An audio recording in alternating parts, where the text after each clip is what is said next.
Hello friends, good afternoon. Welcome to CEC EduSat lecture. Today's topic for lecture is progress in Indian geography, and to take this lecture we have an eminent geographer, Professor R.B. Singh with us. He is head Department of Geography at Delhi School of Economics, University of Delhi. He is also a Vice President of International Geographical Union. And with this, I would like to welcome Professor Singh to our studio and request him to begin his lecture. Over to you, sir. Thank you, Asmita ji.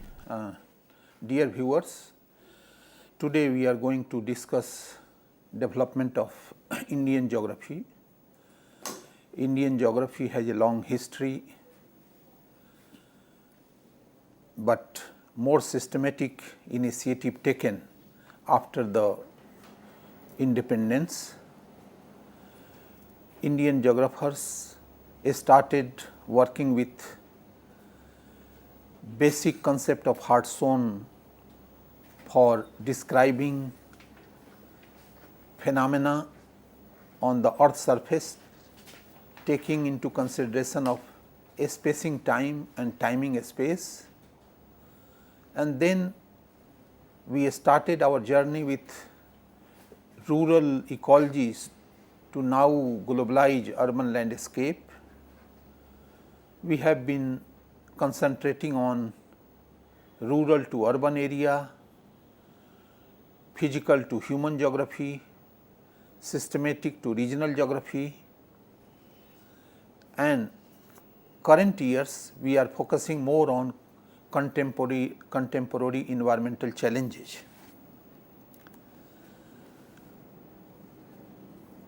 Indian geographers use knowledge for integrating the geographical diversity.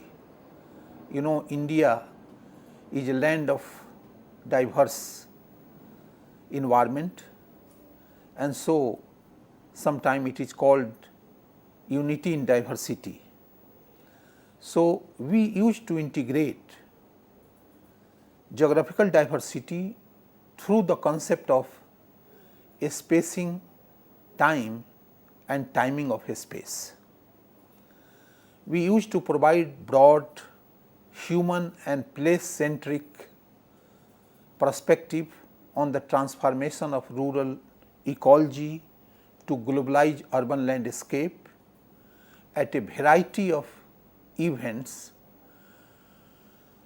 and at a variety of levels, from the local, regional to the national level.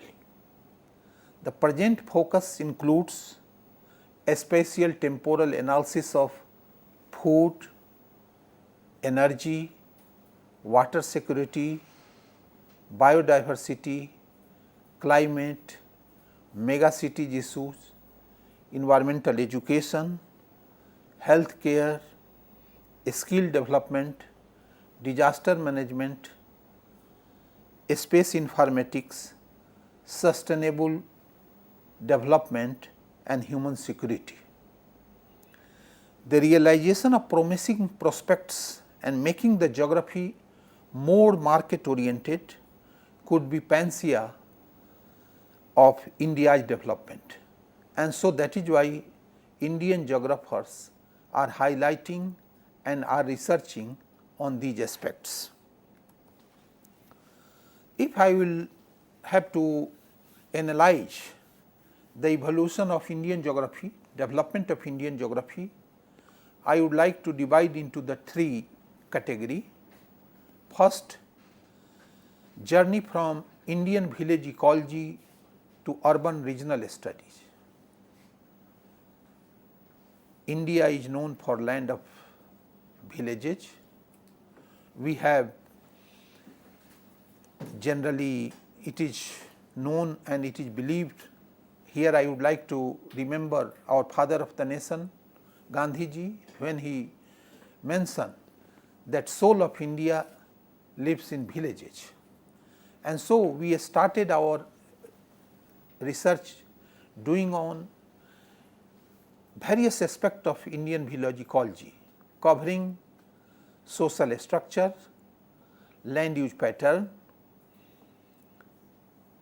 communication system, and we develop different level of development and evolution of Indian village ecology by bringing religio-ritual model and then secular dominant model. Indian village is also known for Jajmani system, and our geographers are researching, and since beginning they have been doing research on these aspects. Then land use pattern. Land use may be considered as a synthesis of physical, chemical and biological processes on the one hand, and the societal and human responses on the other hand. And so, that is why land use is a very important aspect of environmental studies, the human development, sustainable development, and since beginning we have been focusing on these aspects.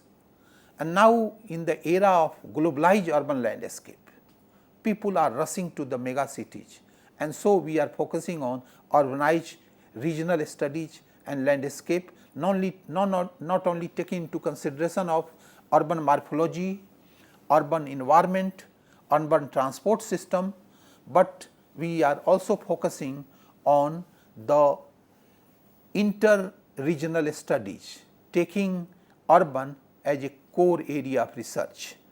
Like in case of Delhi, the emergence of national capital region can be cited as a very important examples what geographers can contribute for urban and regional planning. Then also during the 60s and 70s our focus was on the quantitative techniques, and more recently we are highlighting the spatial information technology, using geographic information system and integrating with emerging areas of geographical sciences like remote sensing, global positioning system. We are trying to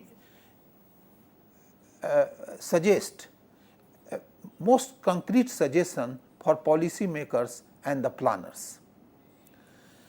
It is our belief that spatial information technology can play a very important role for decision making. And so, by integrating data coming from conventional and unconventional sources like aerial photographs, remote sensing, a global positioning system, and then taking the traditional data from census and a statistical handbook, we are trying to integrate human and biophysical aspects in order to provide important measures for sustainable development at regional, local and national levels. Then post-90s phenomena may be known as geography of globalization, and apart from highlighting the globalization of labor and capital, we are trying to see that how globalization are bringing problem for rural community, problem for Indian village community. Apart from that, we are trying to highlight micro level responses coming from the people, from the community, and these responses can be very helpful for planners and decision makers. Field work, geography is discovery, geography is exploration. Indian geographers, in the northern side we have Himalaya exists. Himalaya is not only a mountain landscape, but it provides sustainable resources for people living in not only in northern plains like Indo, Ganga and Brahmaputra plain, but also for the whole country. We get water, we get energy, we get water, resources, wood and variety of other from the resources for satisfying basic needs of the people. Here I would like to put before you some of the examples where we are trying to highlight the field work in the Himalayan region, and while doing in Himalaya, here I would like to tell you that we are trying to focus on altitudinal gradients. Altitudes is a very important indicator for development, and our vegetation, land use varies according to altitudes, and so altitudinal gradients are very important indicators. Apart from altitudinal gradients, transects can be very important criteria for identifying or prioritizing the watershed, and such watershed can be very important input for as a feasible unit for sustainable development. In the whole Himalayan region, this people are cultivating in the high slopey area. It is very important for geographer to see the landscape synthesis. When I am using the word landscape synthesis, which includes landscape structure and landscape potential, taking into consideration of landscape structure and potential, it is possible for us to advise planners and decision makers for providing an important input for sustainable development plan or environmental management plan in different altitudinal zones. Food production in a different altitudinal zone is a very important. Here I would like to tell viewers that it is very important for geographers to see also the seasonal characteristics of food production in the Himalayan region, particularly off season vegetable production. It is very important for geographers to also provide some input to the planners and decision makers for improving economic and income generating activity of the people, and this can be done by promoting off season vegetable production, because such vegetable production can bring a lot of the income from the plain areas. Apart from that, India is also known for disaster prone countries, and our Indian geography researches are also focusing on many major disasters like landslides, flooding in case of the Himalaya. In dry areas we are focusing on the drought. Then we have a long coastal line, more than 7,500 kilometer long coastal line, and we are focusing on the cyclone study, impact of the cyclone, mechanism of cyclone, and in this lecture I am also trying to see that how a spatial information technology also can play a very important role for disaster monitoring. Dear viewers, our global community, almost 170 head of states, they passed the DRR, disaster risk reduction plan at city in Sendai. Sendai is very close to the East Japan tsunami affected area, and they passed the framework of the implementation of the DRR for 2015 to 2030. And it is very important for geographers, Indian geographers, to reorganize, reorient our researches for providing input to exposure study, for vulnerability study, vulnerability assessment, for risk assessment, and not only risk assessment, but also the risk management. Prevention is better than cure, and so that is why it is very important for Indian geographers to prepare, plan, take into consideration of the biophysical aspects and the human aspects, and provide input to the local level planners and decision makers. Here I would like to give you the one example of field work at with geographers. We conducted the field work at tsunami affected area village Devpatnam in the Tamil Nadu, India. And here you can see that it is a cement saving the people, and it is a mud houses killing the people. Mud houses are more vulnerable for different type of disaster, particularly the tsunami and cyclone. In recent years, one can see a lot of land use changes in this tsunami affected area, because sea water enter into the groundwater, and so that is why what happened, due to the groundwater pollution, I think we are getting tremendous changes and pressure on our land use system, and fertile lands are becoming or converting into the wasteland. Through this transparency, I would like to put before you evolution of Indian geography.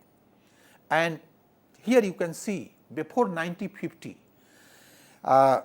generally I would like to tell you this, our approach was the more gazetteer study, taking into consideration of the district gazetteer and focusing on the district level study, going to the more micro level, block level planning, and several various documentation was prepared by the Indian geographers. But during the 1950s and 60s, we focused on the regional and the rural surveys. Various rural surveys were conducted, cultural studies, many atlases were prepared. Then came era of 1960 or to 70, where we focus on more on use of a statistical technique for solving several geographical problems. Growth center approach has emerged a very important aspects for bringing development in different part of the country. We thought that regional development can be achieved by creating the different type of the growth center and service center, because these service centers are considered is a very important magnet of development by providing different type of the services to the surrounding areas. Same time, many geographers started working on the urban analysis, the urban morphology focus was, then land study, looking the core and periphery relation, how the periphery are providing services to the core area or the people living in the core region or the city center. Then 1980 to 1990, during this period we focus on environmental studies, behavioral aspect geography, the medical geography, and then during the 1990 to 2000 we started using computers, remote sensing, GIS. Our Indian own remote sensing satellite was launched, but before that we used the Landsat MSS and the TM sensor data for studying the natural resources, land use, and variety of other geospheric resources in different part of the country. Same time, we realize that without management of disaster, development cannot be achieved, and so that is why geographers used to see linkages between disaster, environment, and development. These are all three are interlinked. Due to environmental problems, we are getting disasters, and development is also threatened by disasters. So, more focus on the disasters. Then during the 2000 to 2010, participatory GIS came into existence. Many states, even the Kerala or various other agency focused on the land use and resource survey, Panchayati Raj, resource appraisal study. Particularly here I would like to give you the example of Kerala. They did a lot of center for resource study. They conducted various survey. The humanistic geography also became popular, literary geography, water issues became a very prominent, gender is a vendor, and now the present UN General Assembly passed a UN Sustainable Development Goals focusing on the gender nature of development, and this geography of gender has become a very important branch of geography. Social and mental spaces were identified, and such spaces are very important for understanding the realism of geography or geographical forces operating at a different scales. Sustainable, same time the fashionable word sustainable development came into existence, and we focused on, apart from sustainable development, the climatic variability. Variability in the climate is very, very important. Now we are living in an era of impending climate change, although such change is not very big, but whatever the sign and signals we are getting a very clear cut signs and signals regarding the changes in the not only in the microclimate in the urban area, but on the basis of my own study doing in the Himalayan region or desert region, I found that changes in the 0.4 to 0.6 degree centigrade temperature change in the different part of the country. And so, that is why it is very important for geographer, climate is very important for us, because climate is a very important input for development also. And as you know, 68% of area, geographical area is known as dry areas, where rain is a very, very important component, where precipitation is less than potential evapotranspiration. And so, that is why our focus is on the to try to understand the such changes in the climatic variability. After 2010 media geography came, then we focus on the climate change and modeling. Now these globalized mega cities, whatever our major mega cities, and people are rushing to the big cities like Delhi, Mumbai, Kolkata, Hyderabad, Ahmedabad. These cities are attracting a lot of the migrants from rural to urban areas and posing a threat to the urban infrastructure facility. And so, that is why it is very important for geographer to see analyze the urban services, various type of facilities, and also the government policy.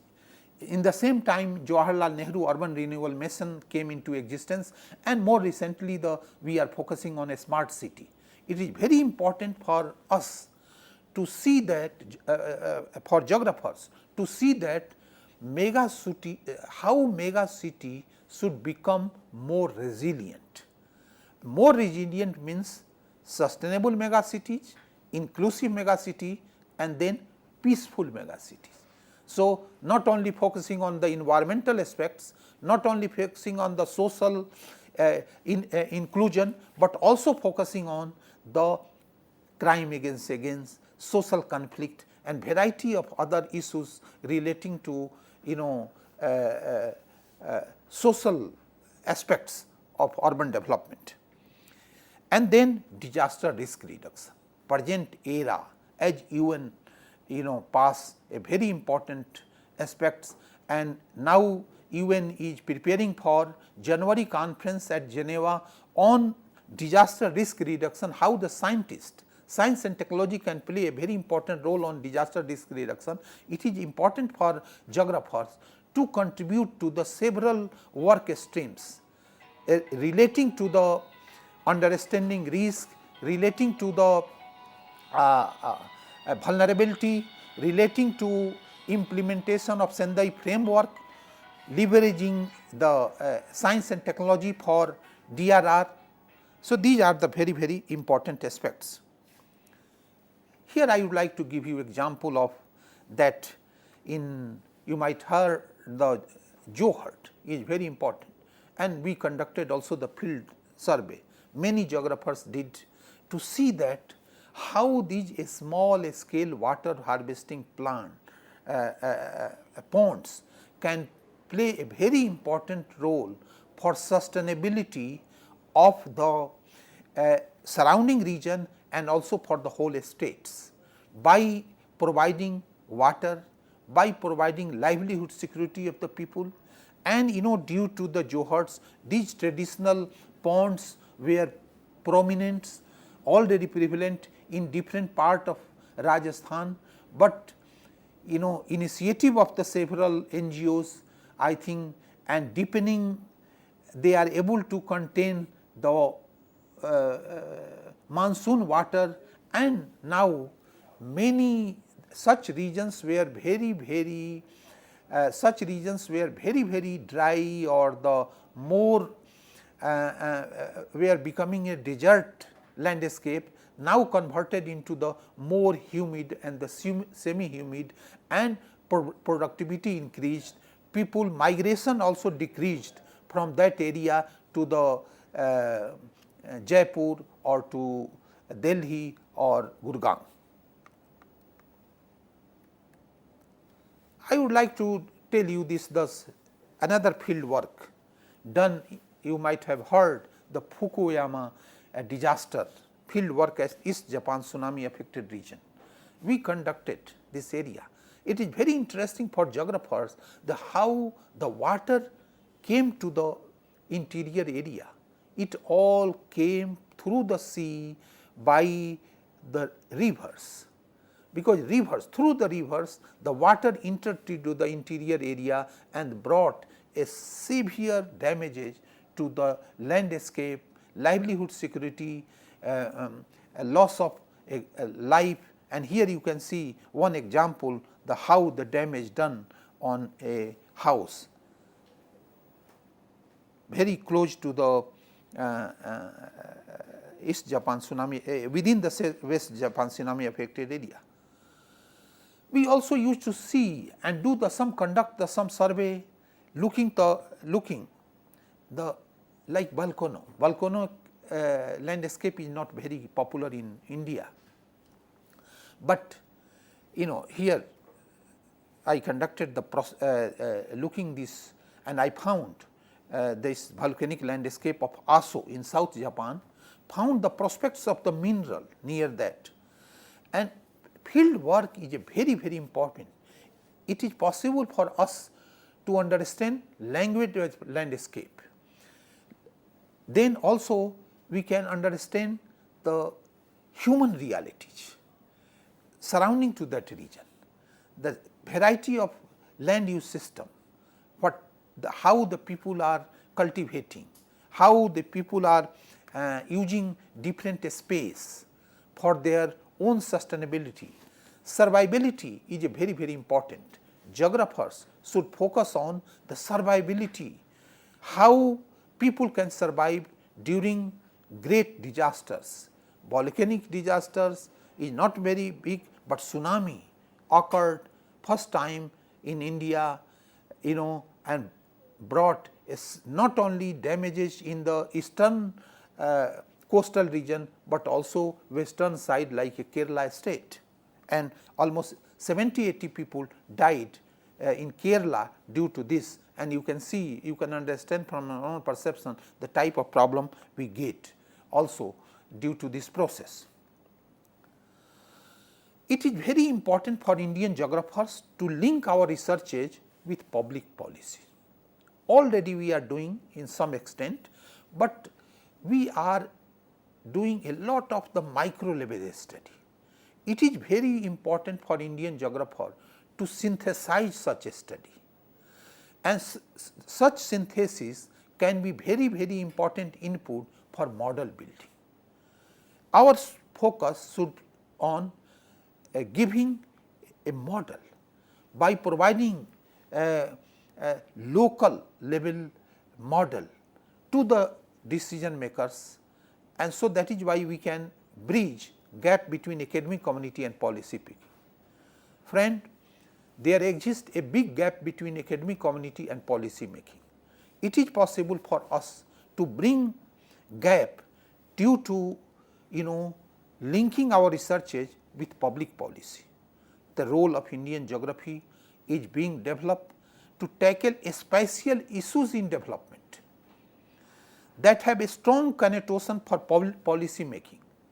The formation of Niti Aayog, formerly Planning Commission, takes into consideration the spatial aspects of development, and so that is why you will find the recent years this Niti Aayog is focusing on the regional grouping of several states, taking into consideration of the synthesis of physical or the human aspects, so that a single model can be applied as a regional level. I think we should adequately emphasize on the regional character of India, and who can understand in a more better way? Geographers, because of our expertise on physical aspects of the environment and the human aspects of environment. We can understand language of Indian landscape in a more better way.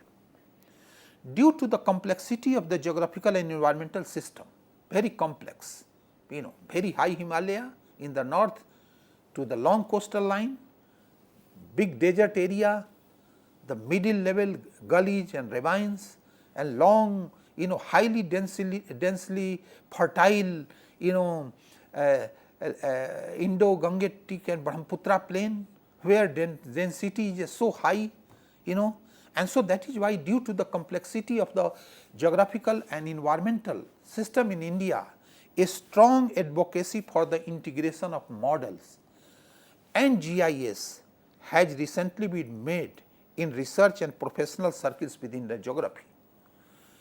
We have a very important tool like a GIS, and we can integrate with conventional data and remote sensing data, and it is very important for us for socializing pixels, socializing remote sensing information, socializing this computer based information, bringing input, social input to our decision making. It is believed that our joint utilization will greatly enhance decision making and communication capability for well known programs like Make in India, Digital India, Smart City Development, Swachh Bharat, Clean India, Atal Mission for Rejuvenation and Urban Transformation, and Skill India. All our present government and our Prime Minister especially is very much interested to that. It is very important for Indian geographers to do the background study on focusing on this, taking into consideration of these very important priority areas of the government. Here I would like to mention, I can mention that we can't provide a direct input to the decision making, but certainly we have enough adequate background for providing background study to the planners and decision maker. We can prioritize the problem. We have many problems and limited resources. Niti Aayog or many other, they can't solve all problem together. So, we have to prioritize the problem, and who can prioritize in a more better way? Indian geographers can prioritize in a more better way because of our expertise in physical and human aspects of environment. And so that is why here I would like to through this slide I would like to put before you the some of the important changing professional avenues for Indian geographer, starting from a spatial scientist, analyst, to a spatial information technician, a spatial analysis consultant. We have a large scope, and any development initiative, if they are not taken into consideration of these spatial aspects, they can't succeed. Mapping and digital cartographer, we have emerged our role as a mapping and digital cartographer, remote sensing and GIS specialist, spatial planners, not only focusing on as a regional planner, urban planner, rural planner, using the geo-intelligence as experts. Then traditionally we have been doing the researches on atmosphere, weather and the climate, and so that is why the expert in this climate change analyst, atmospheric and space scientist, hydro meteorologist. Then EIA has become a very important instrument of decision making, development decision making, and geographers can contribute a lot by doing master in geography and taking some training, maybe through SPA or several other agency. It is possible for us to prepare a very important ground for EIA, environmental impact, study and preparing the environmental impact statement.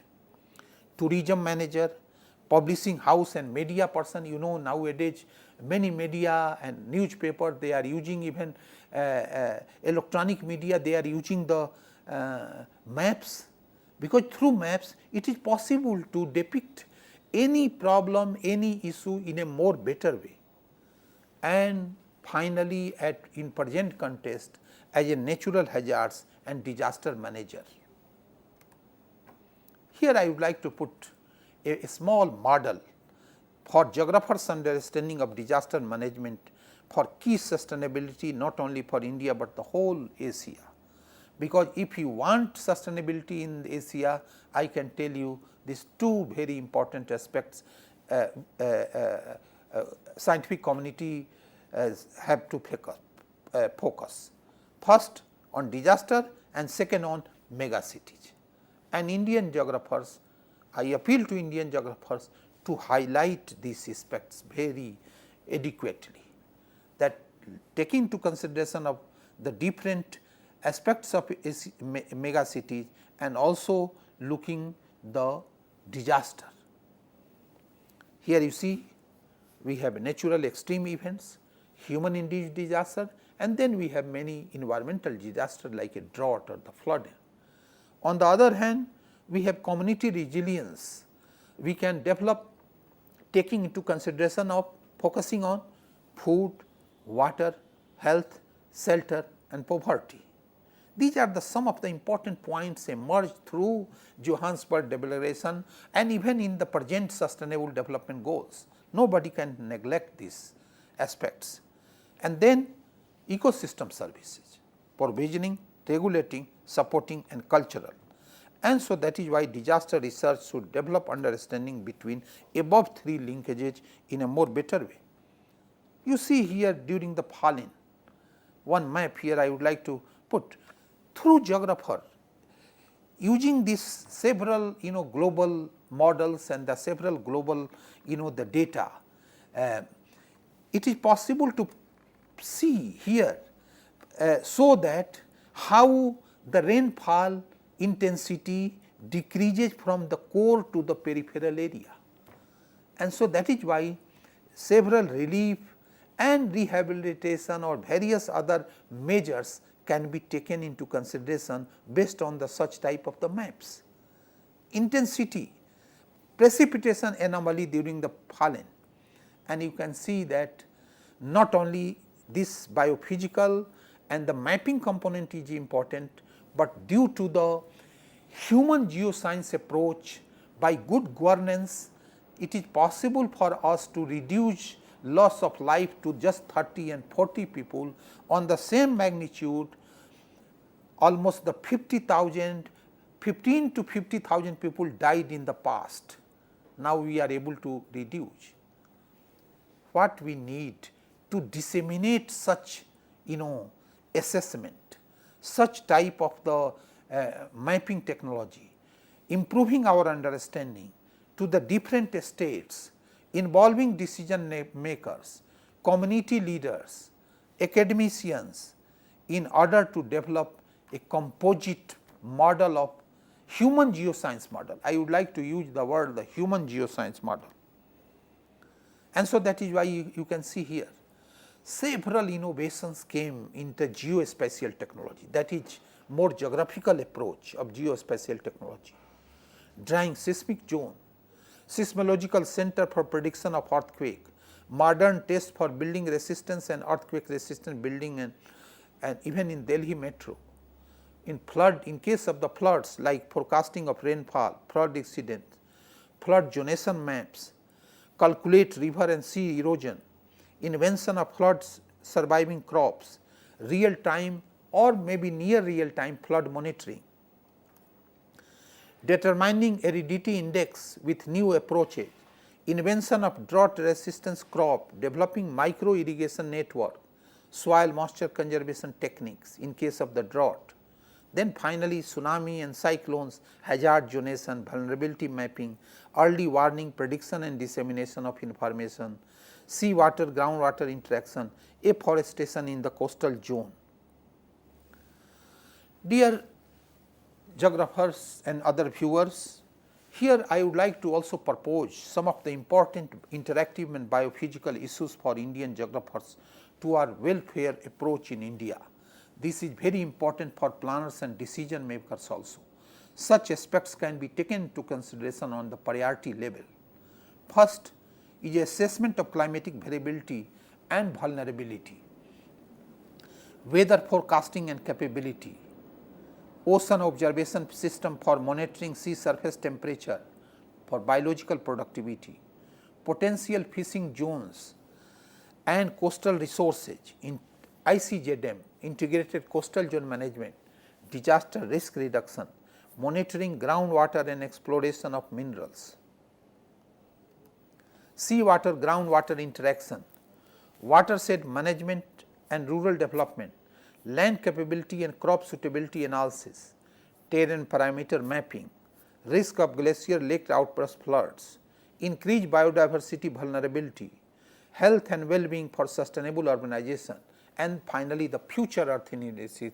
International Council of Science launched a very ambitious program of Future Earth Initiative, and our efforts should continue for contributing towards the future Earth, how we can prepare the research strategy for not only for India, but the whole South India, so that we can make our future in a more better way. Here you can see one few examples I would like to take from my own study, like urban sprawl study, taking into consideration of the remote sensing and geographic information system. You can see here the how urban expansion has taken place, how changing land use has taken place, conversion of agriculture to the urban area, from where fertile land were converted or the wasteland converted. It is very important for us, because we have just self-reliance in food security. It is very important to monitor and model direction and dimension of urban sprawl. Here you can see land use, land cover change, forest area and water bodies have shrunk, concrete land is increasing, conversion of land use cover and contain asphalt and other impervious surfaces. This land cover cover, here you can see the time. Not only Indian geographer is focusing on the space, but the time, comparison of the time, like 2000 to 2010. What happened? What are the changes taking place? How such changes taking place? And so that is why by understanding such change, it is possible for us to prepare a better regional plan and based on environmental zoning. Here you can see through this diagram temperature data we have monitored for the different part of Delhi, and then in the right side you can see the potential urban heat island and population density. Here in urban heat islands, take into consideration of the land use, thermal power plants, the area closer to thermal power plants, then industrial zones, and then traffic nodes. Take into consideration of these four important factors, we have here prepared the map where we can say the more high potential of urban heat islands and low potential of urban heat islands. Such maps are very, very important for not only for urban planning, but also the health planning in the area. Considering these aspects, ICSU, International Council of Science, launched a very ambitious project. It is known as Health and Well-being in Changing Urban Environment. And urban here not only urban geographers, but the all geographers should focus on that how we can improve the health and well-being of the people, not only in living in urban area, but also big mega city, but also in the small urban landscape. Now, here I would like to identify some of the important interactive human dimension for Indian geographer for welfare approach in India. Poor and vulnerable section of society. Poverty is not phenomena of the past, and so that is why if you see the sustainable development goals, very important aspect. Rights of the child, gender nature of development, violence against women, vulnerability assessment of old and especially able people and patients, insurance and corporate social responsibility, socially deprived weaker section and indigenous people, empowerment through awareness and skill development, participatory governance and sustainable development goals. Here you can see, I would like to put before you a coastal landscape in the backwater area of Kerala state.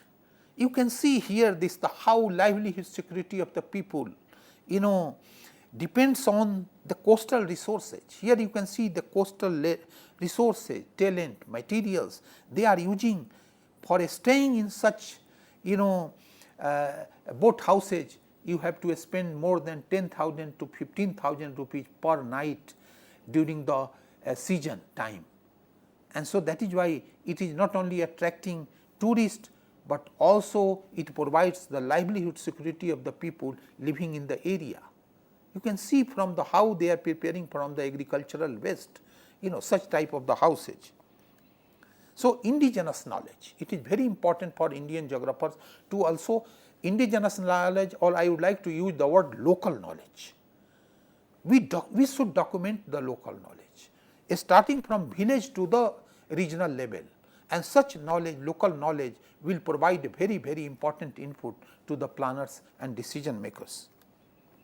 Here in one program here I would like to, you see this 2% money going to the corporate sectors, CSR is very, very important. It is very important for Indian geographers to identify the where priority areas for corporate sector to invest under the CSR. One meeting here organized by Ministry of Water Resources for preserving rivers in India, and I personally participated and provided a lot of input for managing river disaster in partnership with the corporate sector, academic and community. And so that is why, dear viewers, Indian geographers emerging as a human geoscientists. Geographers are involved in effective transdisciplinary collaboration, and those who are not doing, they have to do. It explored the arena of human geosciences with the physical, natural and social sciences, humanity, economics, psychology and the technological development potential to find suitable scientific solution to the multifaceted problem facing our country. There are continuous efforts to increase capacity building through the participation of policy makers, academics, industrial establishment and other sectors of civil society in science. Increased capacity building with technological innovation contribute towards effective environmental governance, and I think we must prepare ourselves to contribute towards, contribute as human geoscientists for achieving sustainable development goals in our country, not only in our country, but the whole region like South Asia. And so, it is very important to also to tell few how Indian geographers are organizing. There are many societies. Here I would like to mention that the one society, I was Secretary General for almost 9 years of this National Association of Geographers, NAGI, and this is the largest professional society, and here through this they are organizing annual meetings, and many researches are prepared by contributed by even the young early career researchers, young and early career researchers. Here the old geographers and early career researchers and research scholars, they are meeting, exchanging their views. Here you can see This one is a journal. It is a very important, professional journals can play a very, very important role. Such platform of national association meeting should be also considered, or even scientific meeting should be considered, that how youth should be motivated towards a better research strategy, better research writings, even preparing a better scientific CV. This is a very, very important. And so, through these annals of the Association of American, these are some of the other Indian journals. These are very, very important, contributing for development of Indian geography. These are the apart from the National Indian Geography Congress, there are several other IGU meeting, international IGU India meeting is being held, focusing on International Year of Global Understanding, commissions, various commissions theme, like one theme here you can see hazard, vulnerability and sustainable development. In another 35th Indian Geography Congress focused on sustainability, environment and society. Then 36th Indian Geography Congress urban system, rural livelihood security, here focusing on sustainable natural resources management under changing climate, like a third Indian Geography Conference. Now, here you can see some of the important speakers, one focusing on geoinformatics for biodiversity and the climate change. And now you can see here the one our last means forthcoming 9th IGU meeting will be focusing on land use change, climate extremes and disaster risk reduction.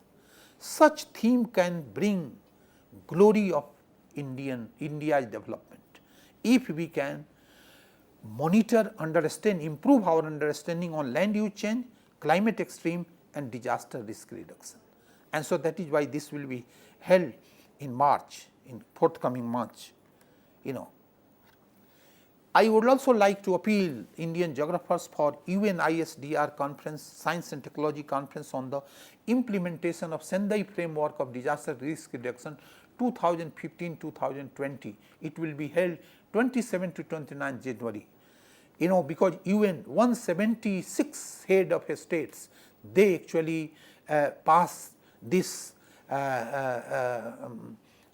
framework, and in January we are discussing how science and technology can play a very important role to promote and support the availability and application of science and technology to decision making in disaster risk reduction. We must contribute to this. And finally, more recently, I am going, dear viewer, I am going to discuss one more detailed discussion on this, but here just I would like to touch that Indian geography must focus on UN Sustainable Development Goals. Here you can see the 17 goals passed by the UN General Assembly just in September, and they are focusing on poverty reduction, no hunger, good health, quality education, gender equality, clean water and sanitation, renewable energy, then jobs and economic growth, innovation, reduce inequality, sustainable cities, responsible consumption. It is very, very important, responsible conservation, and here I would like to remember our Gandhiji most important statement that earth is enough for not for satisfying the need of the people, not the greed of the people.